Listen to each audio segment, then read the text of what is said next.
Picture this. It's the late 16th century, and Japan is in peak Sengoku chaos mode. Warlords are battling for power, European traders are rolling in, and Jesuit missionaries are aggressively trying to convert their way into Japan's favor. But oh no, Japan wasn't having it. Why? Because Christianity wasn't just about faith. It came with foreign influence, political instability, and a side of colonial ambitions. The shogun wasn't blind.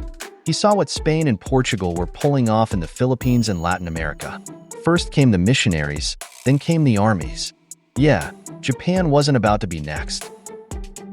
But the Jesuits, Portuguese traders, and later the Dutch realized that straight-up preaching wasn't going to work. So, forget gold. Forget spices. The real diplomatic golden ticket? Fancy mechanical clocks. Yep, the kind that ticked. It all started with St. Francis Xavier, the Jesuit missionary who introduced the first Western clocks to Japan in the 1550s. He wasn't just bringing Christianity.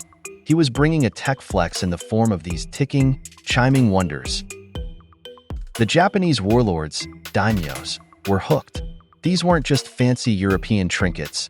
They were status symbols that screamed, "Look at me, I have foreign tech." Missionaries quickly caught on.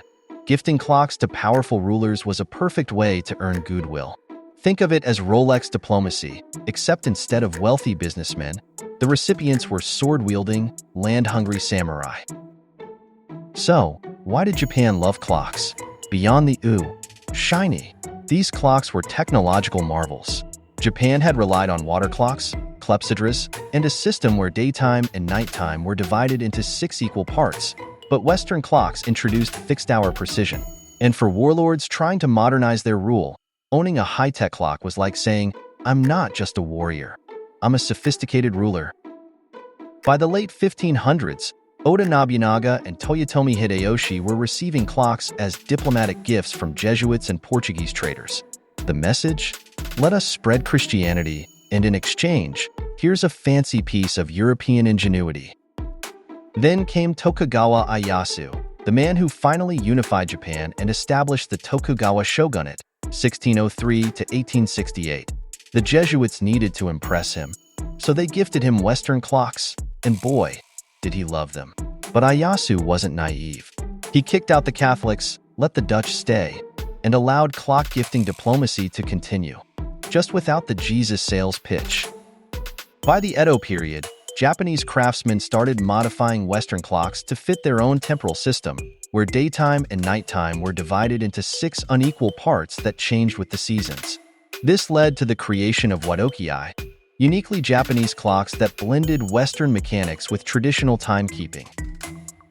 But then, Sokoka happened. The 1630s isolation policy slammed Japan's doors shut. Christianity was outlawed, foreign influence was restricted, and the whole clock for access diplomacy ticked its last talk. Japan still adored its clocks, but now they were a domestic craft, not a foreign novelty. By the time Commodore Perry forced Japan to open its doors in 1853, the age of clock diplomacy was long over.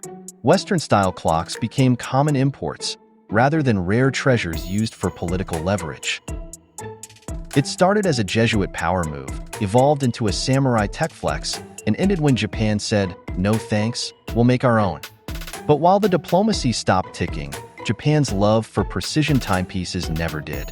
From the handcrafted Wadokei of the Edo period to the world-renowned Seiko watches of today, Japan took the clock, ran with it, and never looked back.